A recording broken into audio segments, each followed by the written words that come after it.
Welcome to Tech Coach today, how to be a lifelong learner and build your own network. Let's get started. We've got Jonathan Etheridge here today. He's the head of digital technology and business partnership and market CIO at Pet Nutrition North America at Mars. So, Jonathan, I'm just going to turn it over to you and let you go. Thank you and good day, everyone. I don't know if it's morning or afternoon wherever you're at, so we'll just say good day. I'm Jonathan Etheridge. I do work for Mars Pet Care. So just real quickly on Mars, a lot of people know us for our candy brands like M&Ms and Snickers.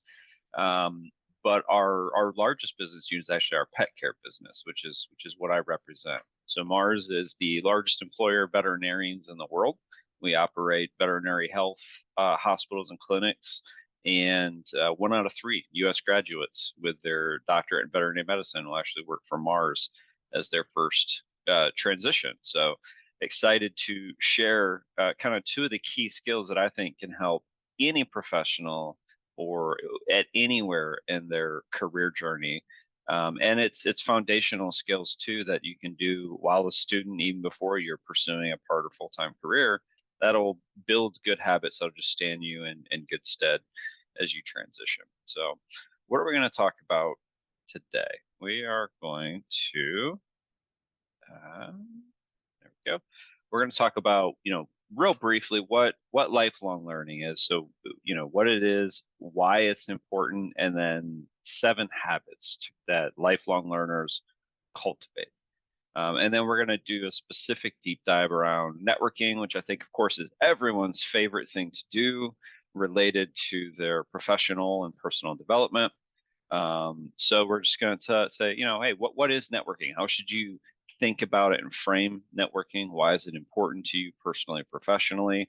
I think most people have go into networking with the wrong mindset. So I kind of want to talk about 4 mindset shifts that a previous mentor shared with me, and that kind of really helped me get into networking and actually and not only just enjoy it, but realize material value from it as well. Give you some examples of who you should be thinking about to be in your network, events and groups that you could potentially network with, and then just some key tips, just things to keep in mind to help you out.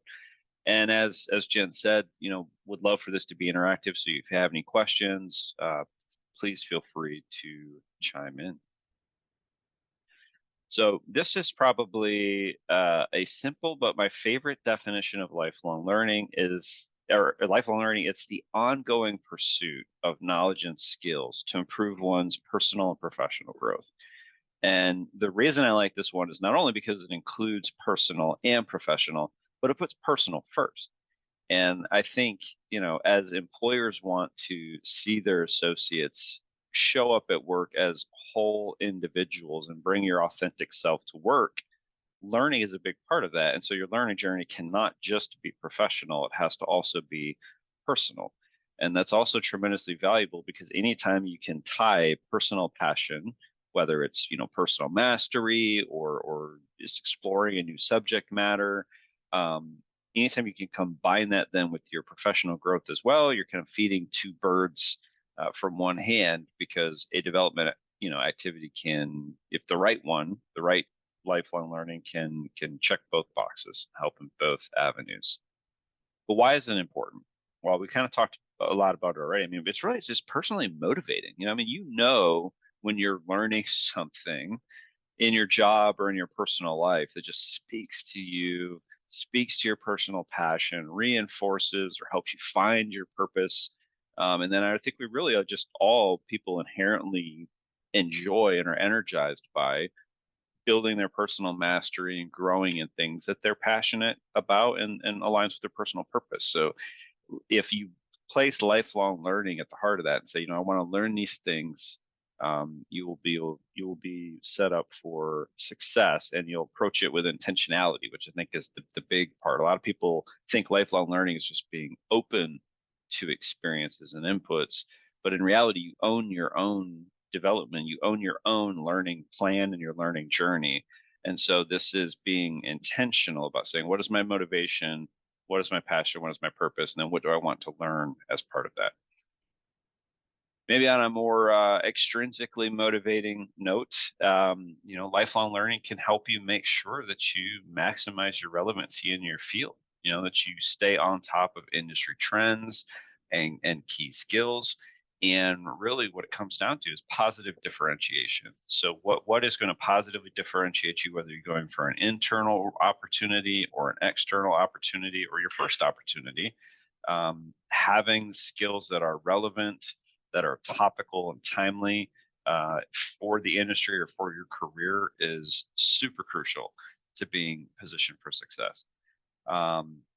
You will also advance your career opportunities through experiential learning. A lot of times, especially if you're very intentional about the way that you look at your lifelong learning, you follow some of the habits that we talked about. A lot of them are really about experiential learning. It's not about just doing a CBT or watching a webinar like this. It's, hey, here's some actionable tips, and you're going to have to go out and practice them. This requires some hands-on learning to do.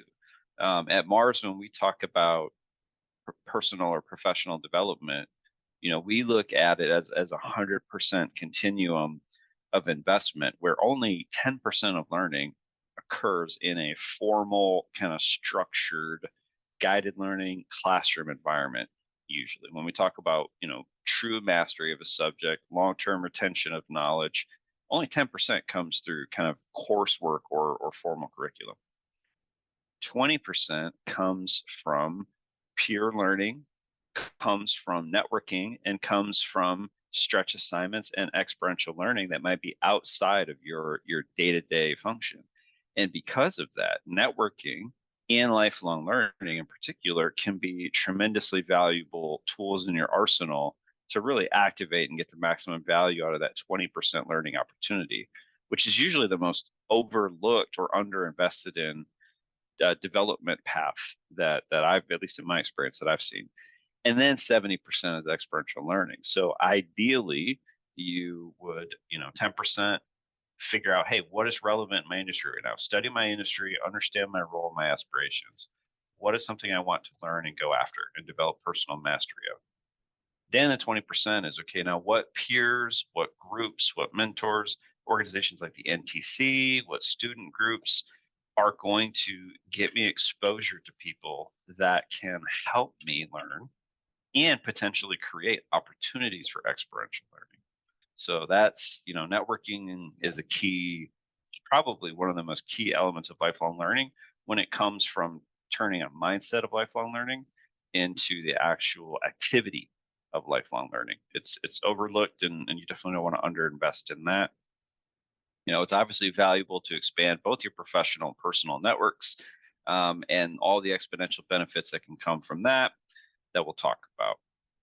Organizationally, employers are also looking at lifelong learning as a key soft skill. I think every year they release the most desirable, hard skills and soft skills in the industry. You almost always see things along lifelong learning, critical thinking, this idea that you're continuously improving yourself is climbing the list of important factors that employers are looking for.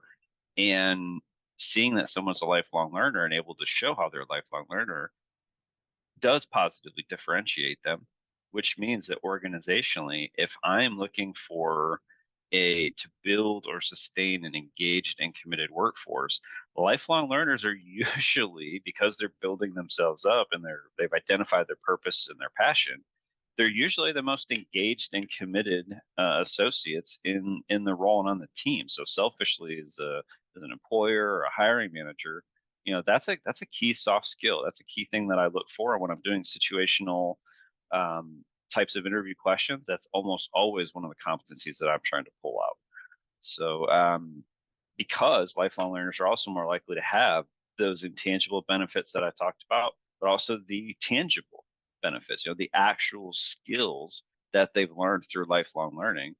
And typically lifelong learners are more self-motivated, they're self-directed, they're persistent, they follow through. A big part of lifelong learning is reflective. And I think being reflective is a key element in continuous improvement, because if you're not truly looking at yourself and your organization and your industry and understanding what's relevant and what is my value proposition within within that ecosystem, then you're never going to know what the right skills or the right things to go after are, or the right networks to cultivate are. So being reflective is very important. And a lifelong learners typically develop that muscle about being reflective early and get exponential value for it throughout their careers. So what are the 7 habits of lifelong learners? The first is just active listening. And the nice thing is too, is a lot of these skills are reinforced networking that we'll talk about last. But active listening is the idea that you're not listening to respond, you're not listening to talk about yourself or inject an opinion.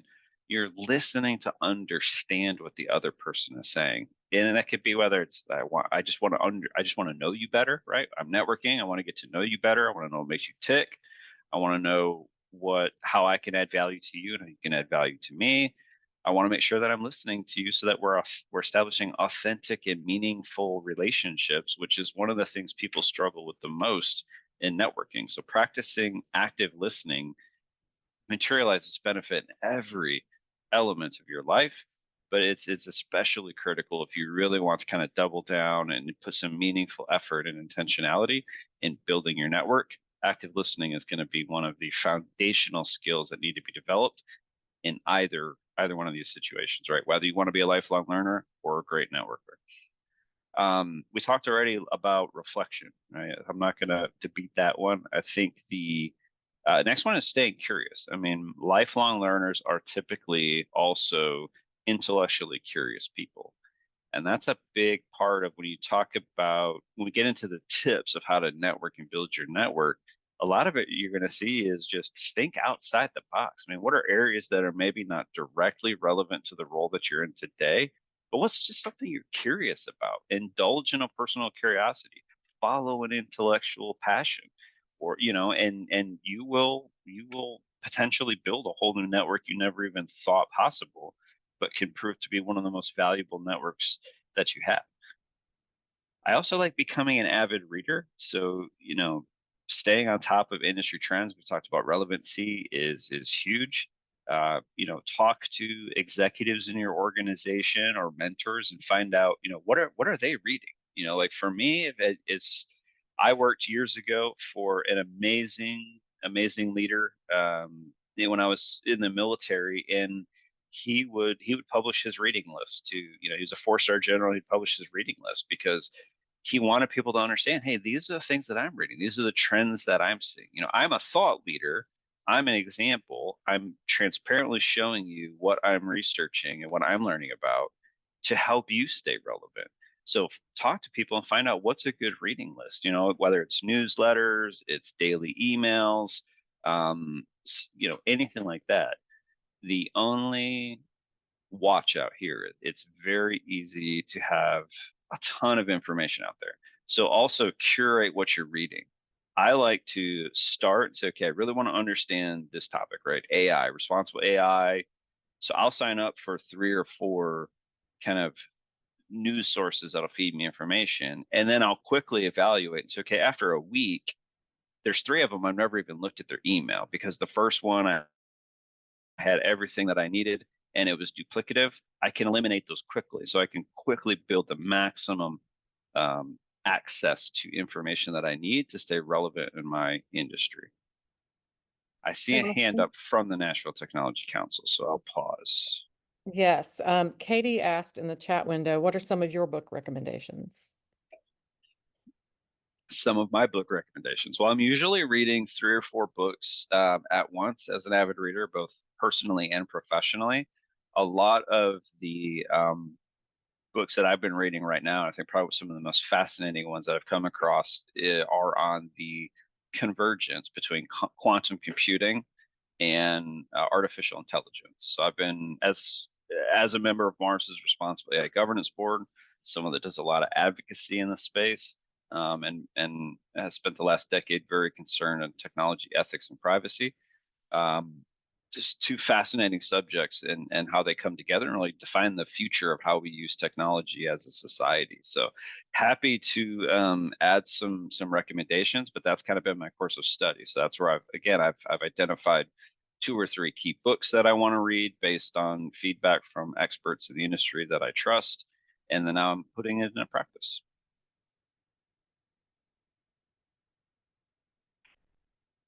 Another habit, I don't know if everyone else likes checking stuff off lists. I'm a list person, so I still use my little notes, the get things done method, where I write it down, I tear the card up when I accomplish it.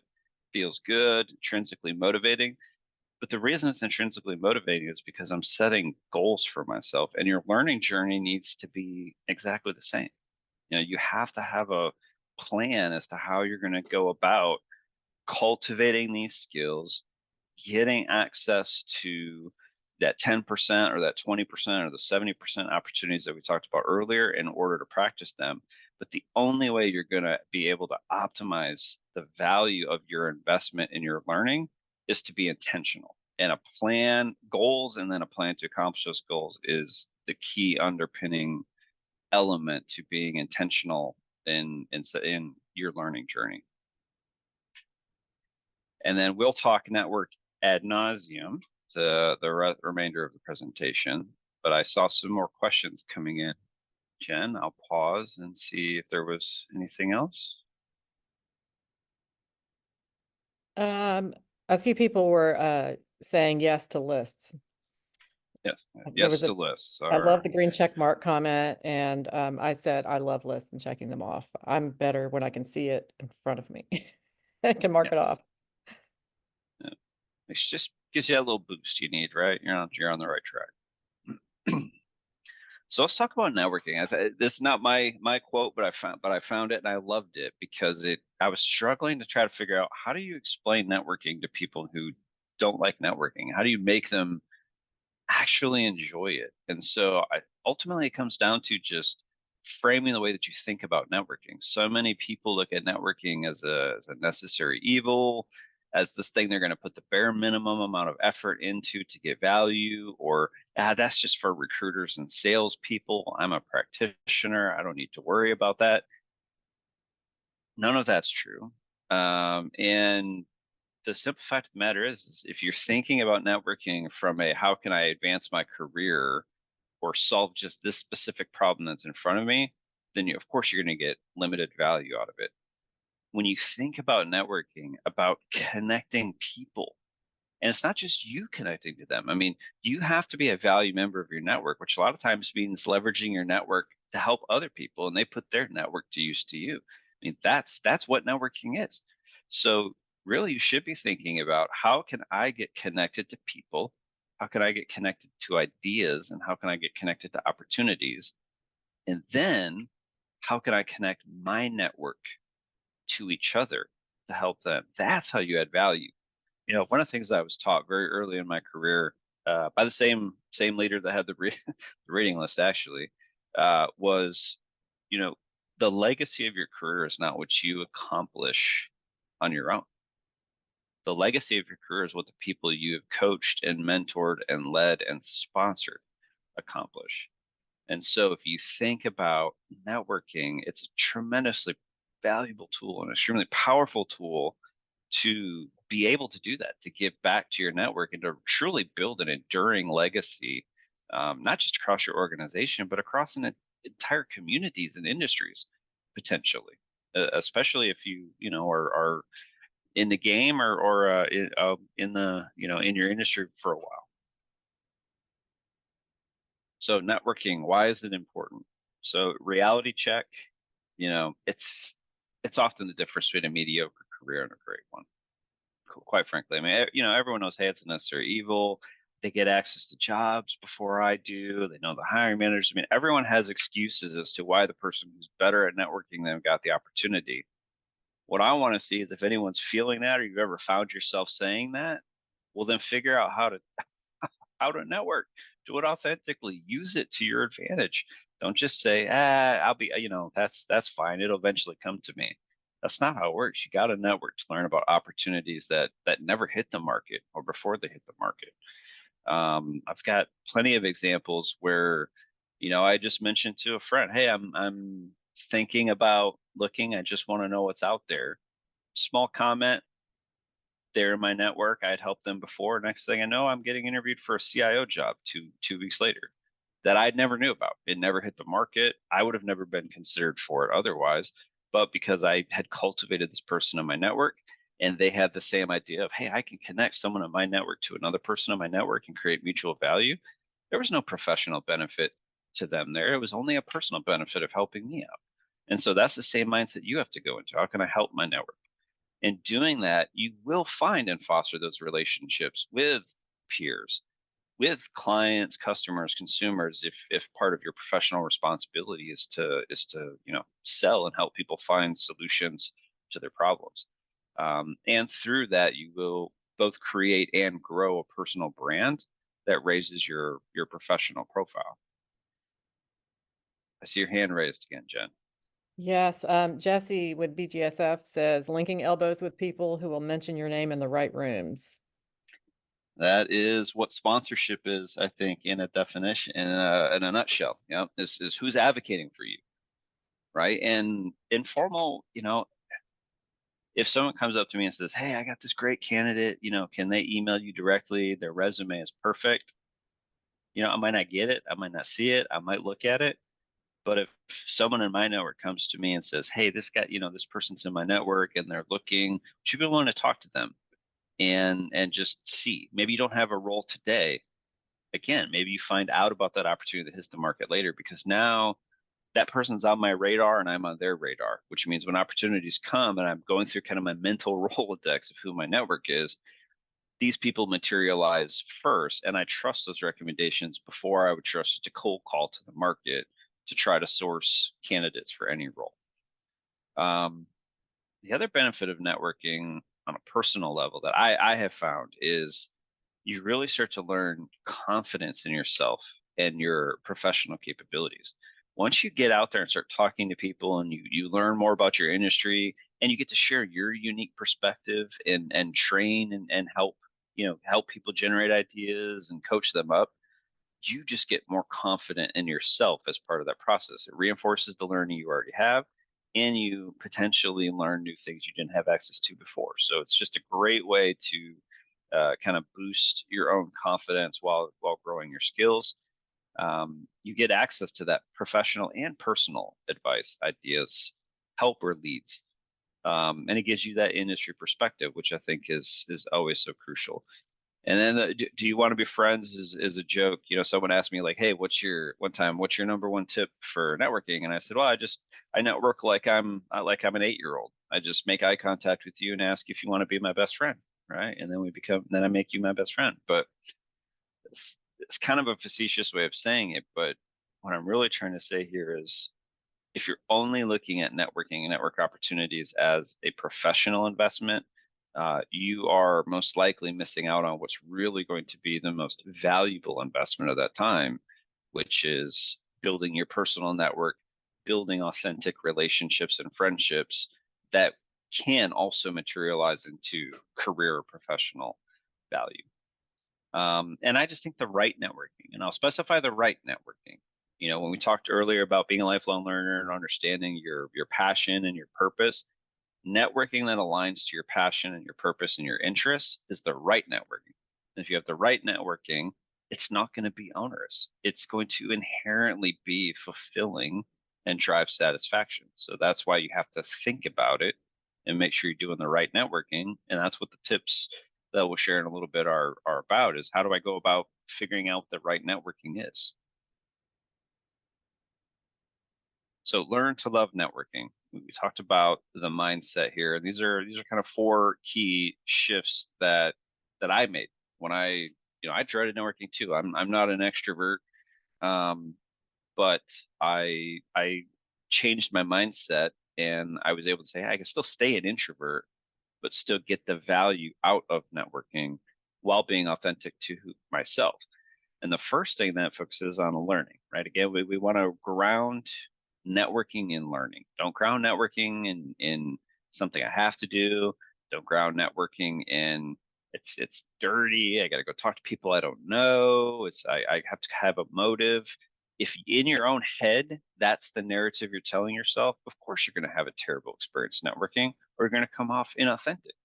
But if you ground yourself in saying, I am networking to learn, you're already light years ahead of most people who are attending the same events or attending the same groups. And the promotion versus prevention mindset, I don't know many people that say, hey, I have a prevention mindset when it comes to my own career development. And a prevention mindset is where someone says, I'm not going to take many risks. I'm going to do the bare minimum possible to maybe get promoted every few years. Most people don't do that in their professional development, right? They have a promotion mindset where they say, I'm going to chase that opportunity. I'm going to learn. I want to try to be the best possible version of me that I can be personally and professionally. So you have these two competing mindsets. What's interesting is that when I talk to people, a lot of them say, yeah, in my professional life, I have a promotion mindset. But then when they come to network, they bring a prevention mindset. And so, you can't, these two are directly contradictory to one another. And so you have to find that alignment. You have to bring that same promotion mindset that you have around your development to networking. And if you ground it in learning, that's a lot easier to extend, right? Because then you're not having to reprogram the way your brain thinks about networking. You're just making a logical extension saying, I have promotion mindset when it comes to my learning. Networking is learning, ergo, I have a promotion mindset. You'll go a lot further. The other thing is motivating yourself with a higher purpose. So I talked about being a good member of your network. Your network should not just serve you and you give nothing back to it. In fact, you should probably give more to your network than your network gives to you, because you're going to see exponential benefits by putting that out there. And so one of the things that I first started to do when I got into networking, dreading it, was just say, I don't go in with this idea of what can I do for myself today? Why am I talking to this person? Why am I building this network? If you just go in thinking, I need to get promoted, I need a job, I need to be able to get in front of that executive, so I got to go through these two people first, you are not going to have much success. And even if you are successful at networking, it's going to be inauthentic. It's not going to fulfill your purpose. It's not going to fulfill your passion. It's not going to fulfill your learning desires and journey. But if you think about it as I am networking to build my network that I can put at the service of others, then you have attached a higher purpose to it, and you typically find it more fulfilling. So I go into any networking opportunity saying, okay, this is not an opportunity to help myself. This is an opportunity to help my network. And so just those small mindset shifts can completely change the way that you come across and the way that you interact. And then if you're doing that right, if you're picking these networking opportunities that align with interests of yours, and you find people with like-minded interests, then your interaction is going to be more meaningful and authentic by definition versus dirty and shallow. And I think that's the problem, is most people come in saying, oh, this person's talking to me because they want to sell me something, or this person's talking to me because they think I know so-and-so, or I only want to talk to those people because of that. Of course, you're going to feel dirty afterwards, and it's going to be a shallow exchange. So find forums, find groups, find individuals that have the same interests as you, maybe the same learning journey, maybe, and then use that to build those meaningful and authentic networks. And then also, what can you truly give? Understanding your value proposition and reciprocity. We kind of covered that already. This is just the idea that my value proposition is not the same to everyone in my network. And I have to understand how I can add value to the people in my network, and reciprocity. I want to give back to my network, because when I give to my network gives to me. If I'm just extractive, I don't create a shared or a enduring benefit. But when something is mutual, the benefit is both shared and enduring. Yes, Jen, I saw your hand go up.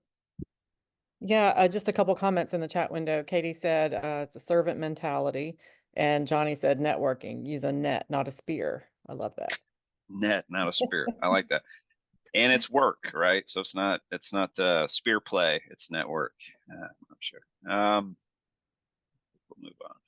So who should be in it? I mean, you should be casting a pretty broad net, because again, you're not looking to build your network selfishly, looking to build your network for a point in time. You're looking to build your network for a career and to give back to it. So think about, who the people, how do I get to know my current colleagues better? How do I identify people that can become part of my network?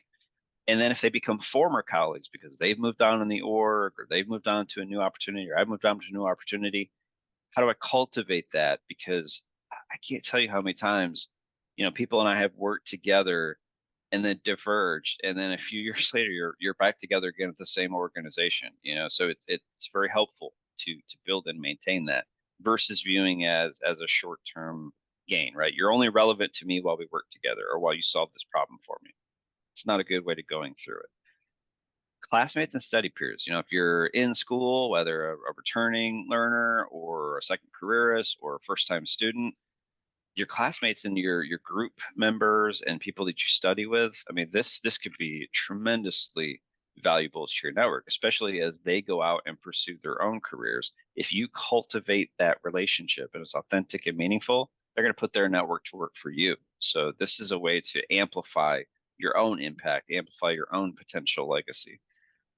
Your professors and teachers, I mean, these are, trusted advisors. They not only help you learn, but a lot of times too, they have cultivated personal networks through their careers. And if they see a promising, student or pupil, they're almost always willing to put their network to use for that student because that's part of their passion, part of their purpose.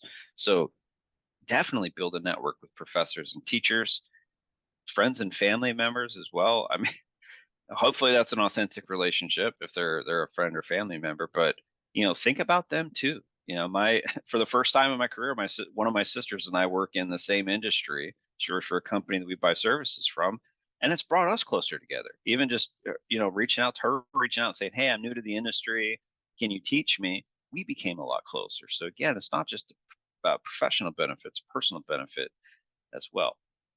Definitely look at associations. And this doesn't just have to be career related associations, things like the National Technology Council. Personally, I've only been in Nashville for about 7 years now, but I can tell you the National Technology Council has probably been the single most relevant and valuable networking opportunity that I've had. Whether that's attending tech talks, it's going to conferences, it's getting involved in committees. Those types of things are really how you build a powerful personal network, a powerful personal brand. But it doesn't just have to be your industry. It could be social too. It could be religious. It could be around interests. I like to write. I'm an aspiring novelist. I join a writers group. There's a lot of people just like me who are in that group, and I've now built both my personal and professional network while indulging in a personal passion because I knew I was meaningful about selecting that as a networking opportunity. Also, LinkedIn's a great platform, especially if you're looking for things to read, or you're like, hey, I'm not a person who can consume, white papers and whole articles. Social media can be a great way to get the same information in bite-sized pieces or summarized by those same professionals that are writing or who are also studying those articles. So that can kind of be a low barrier to entry way to really grow your network and your ability to have access to information. And then recruiters who specialize in your field. I actually can't stress this enough. I know some people, when a relationship is transactional, especially when there's a business element to it, like if someone's, a staffing person who wants to help your organization out or they want to sell you software or a service, these are actually really good people to develop authentic relationships with, not only because you're going to enjoy doing business with them and you're going to have a more mutually beneficial, higher value return relationship for the business, but especially recruiters. I mean, they talk, they know when opportunities come together. And so I would just encourage you, if you look at recruiters or your business development, sales, revenue growth, whatever you call them, are our best friends in sales. If you look at those people and you think the relationship is just going to be transactional, you're failing, and you need to find the ones that think about the same way you do. And if you're a recruiter or you're someone who works in sales, these tips could be incredibly valuable because you might be that breakthrough person that says, hey, I'm not looking at you in a transactional perspective. I've cultivated you as part of my network. We're friends. We have meaningful and authentic relationships. Guess who's I'm sending my recs to the next time? The recruiter that I know and respect, not the recruiter that just cold calls me. So networking examples, we talked about industry associations and clubs, meetups. Again, I can't say enough personally about the Nashville Technology Council. Also look at employer associations. So this can be things like associate resource groups or ERGs, whatever you call them, diversity groups. They can be professional communities. I think outside of the Nashville Technology Council, probably the most valuable contributors to my career and my network have been employer associations. As a veteran, I've been very active in these veteran causes in all of my employers. And that's a great way to build your network. It's already a cause I care about. It's already something I'm going to do anyways. And then now it's given me organizational agility in an organization that I wouldn't have had otherwise. Right. So I also encourage you to look internally in your own organization, find groups that align with purpose and passion of yours, or create one. Start one. I mean, jump in. Someone's got to do it, right? Grab a couple like-minded friends and peers and start one of these groups. Obviously, attending conferences, expos, networking events. I mean, these are, kind of like high, really channeled and focused networking events, but they're good. They're very good places to practice networking. And they're good too because if you're nervous, they're great opportunities to bring a friend along that can help you. That's one of the tips that you'll see later is, if you're worried or you're struggling, get a wingman, get a wingwoman, have have them help, or at least just bring a friend and take comfort in each other's company, and then challenge each other. Say, hey, oh man, I really want to talk to that person. All right, great, make it happen. That's my challenge to you. If I'm your wingman, or you're my wingwoman or wingman, that's what I want you to tell me. Like that's your goal, is just say no, just go over there and talk to them. We talked about former colleagues. I think getting to know your current colleagues. I talked about recruiters, volunteer work as well. I mean, this is again a way that you can indulge a personal passion and still build your network. Animals are very important to our family. We've failed fostered, adopted special needs pets. Got 3 cats and 3 dogs currently, but as part of our work, we've done work with animal rescues and shelters, which is incredibly personally fulfilling. But it's also how I found out about the role at Mars in the first place and was able to get connected and be recruited because someone that worked at the shelter knew that someone who was volunteering there worked at Mars, and they connected us. And so this was a network that had nothing to do about work that materialized into a career and a company that I hope is my forever home. And then social events, kind of all encompassing in that, but it doesn't have to be work related. It could be a wedding. You can make a connection at a wedding, you can make a connection at a ball game. If you go in thinking about, how can I learn something new about someone and potentially develop a friendship that can yield professional results.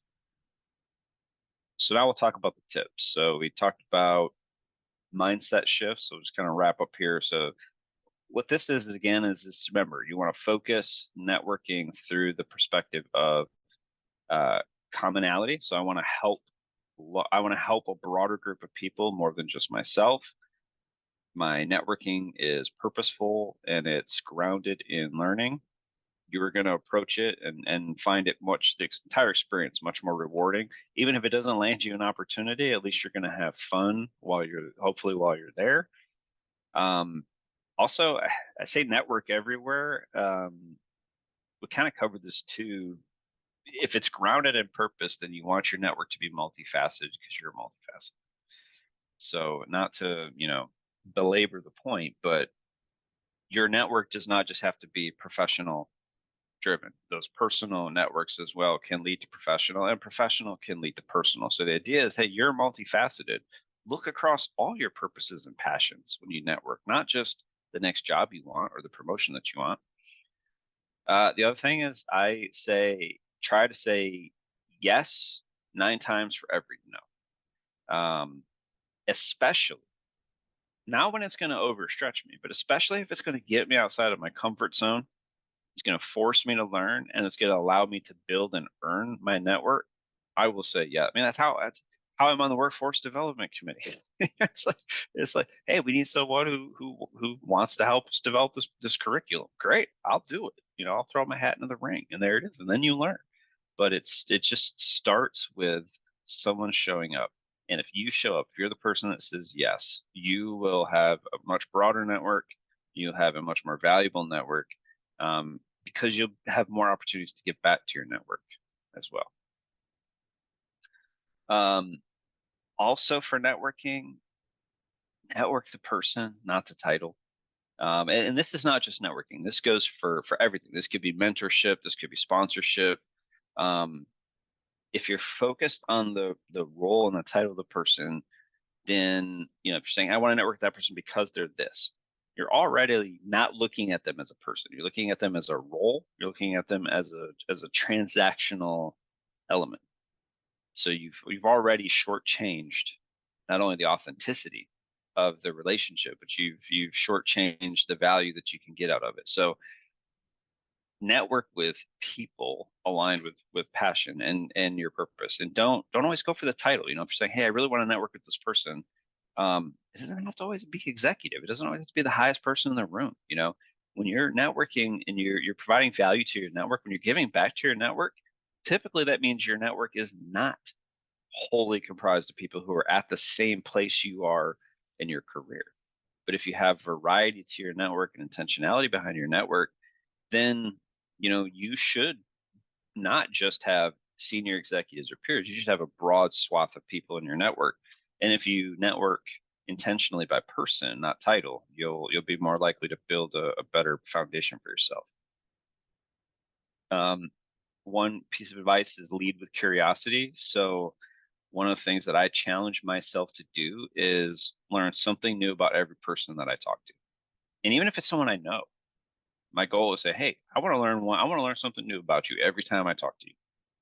And where that's also helpful is when I get nervous, I tend to try to dominate the conversation. And so what in the early days, especially when I was kind of just getting into networking and getting involved, and I was very shy, very painfully shy. Leading with curiosity helped me get over it, because then I wasn't listening to respond or talk about myself. I was actively listening to learn and ask questions. And that could be a way for you too to then be like, yeah, man, I know I had the same experience, or hey, I have a friend. I have a friend who's got the same problem. Let me introduce you. They're here too, right? Those moments are so powerful. They're so small, but can be so incredibly transformative for people. And a good network is what creates that for others and for yourself. We talked about bringing a friend, especially if you need them for confidence or help, and then be a good network member. That if you help your network and get back to it, your network will help you. You need to do more than just build a network. If you just looked at your LinkedIn profile and you say, oh, I'm connected to 15,000 people and I get, blah, blah, blah, blah, blah. Maybe that's not valuable if you're not using that platform right. You're not using your network right. So you need to not just build it. It needs to be nurtured and it needs to be purposeful.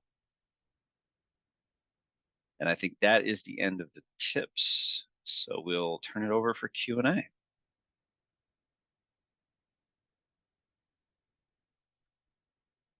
Yeah, if anyone wants to chime in, just unmute yourself and ask questions. Any comments? Jessie put a neat comment in the chat window that she recently joined the Nashville Herb Society for the same reason you were talking about, joining networking or groups of a personal interest to learn next to the people who have knowledge and experience that she's seeking. So it all ties in. Yep. See, and I didn't know there was a Nashville Herb Society, but I just had a member of my leadership team who relocated from Chicago to Nashville, who's huge into gardening, especially herbs. And so now just this conversation alone has allowed me to go back to her and say, hey, have you heard of the Nashville Herb Society? It sounds just like the group you were telling me about that you're part of in Illinois. Again, it's small, but I'm helping her. That little thing right there can help her integrate into her new community as well. So it's hugely beneficial. Just small examples. Thank you for sharing that. I appreciate that because it's little details like that, learning that about each other and about other people that allows you to identify these opportunities for value. And I saw that John Liu had posted, like I found myself doubting the value that I can add to new relationships. That's where that's where the leading with curiosity and wanting to learn something new about people. Your value is not tied, may not be tied to something explicit or something that you understand about yourself. Your value may simply be you know someone who has the same problem or just figured out a solution to it and you can connect them. That might not have done anything for you, but both those people in your network are going to be grateful for that connection and they're going to remember who made them feel good and it will come back. So if you lead with curiosity and learn something about someone, you will find unexpected ways to add value to people. That's great. Katie, you can unmute and ask your question. Hi, Jonathan. I wanted to ask, what's your favorite piece of knowledge you've gained from networking with somebody? The favorite piece of knowledge I gained from networking with someone. So I reconnected with someone that I never thought I was going to see again in my life. And we were able to help each other out. We had our national sales meeting for Mars, and our veterans group that I was the chair of at the time was hosting it. So we featured a keynote speaker by the name of Nicole Malachowski, amazing female veteran, first Thunderbird pilot, female Thunderbird pilot. Great, look her up if you need a motivational keynote speaker.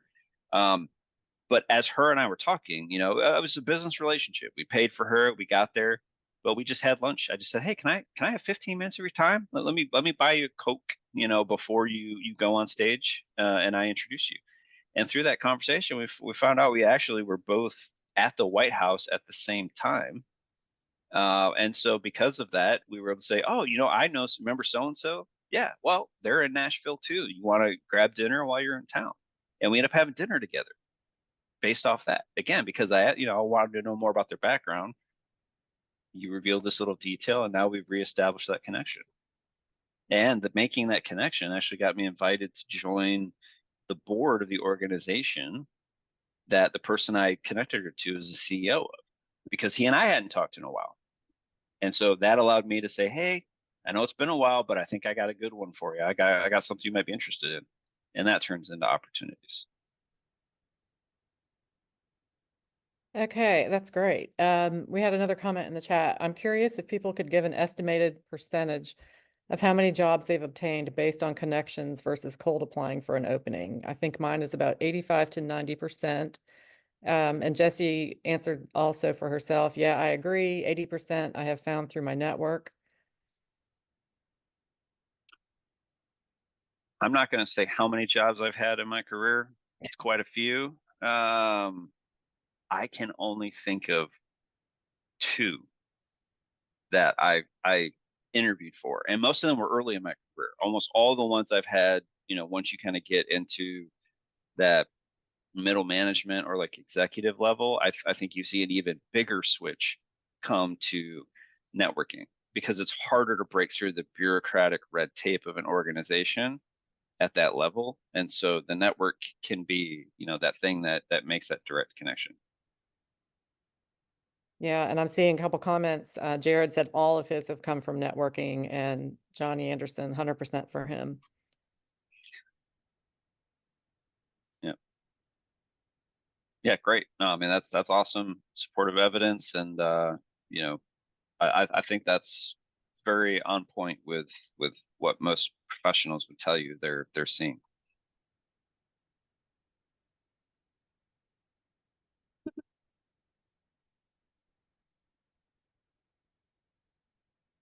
Anything else? Questions? Comment? Anyone else? I want to contribute to, add anything to the discussion? We got a lot of knowledge on the line right now that can be shared.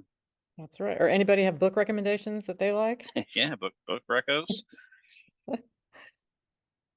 I got a stack right here. I can go through them. See, look, this is my reading collection right here. So I'm always intrigued how people are reading 2, 3, 4 books at the same time. I'm like better with just one. Finish it. yeah. If you're mercurial, it helps, you know. I feel like fantasy. I feel like work. I feel like, you know, Yeah. learning. Yeah. Well, it looks like we've answered all the questions, and so we can wrap this up. And thanks everybody for being here. It was great. And Jonathan, thanks. This was a great session. And I will send everybody a message once I get it up on the YouTube channel, and you can check out the other ones we have up there as well. So thank you so much, Jonathan, and thanks everybody for being here. Thanks, everyone. Hit me up on LinkedIn or the next NTC event. Practice your networking skills. Thank you. I'm doing that now, John. Go accept it. I will. I got my phone right here. I'll accept it right now. We're good. Thank you All so right. much. This was great. Yep. Thank you. Thanks, Bye. Jonathan.